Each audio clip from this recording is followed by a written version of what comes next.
Ken Adams, founder and head gorilla at GorillaKiller.com. And like we've said before, we listen to our customers. And what we found is our customers once in a while call in and say, hey, what are those bumps that happen, little red bumps that happen after I tweeze my eyebrows or just use a tweezers in general. And that is caused typically from an allergy, a nickel allergy, and nickel is in most stainless steel products.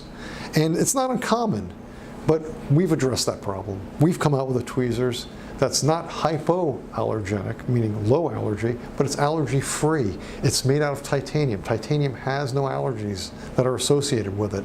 It is a fantastic tweezers. It is 40% lighter, 40% stronger than stainless steel, easy to use.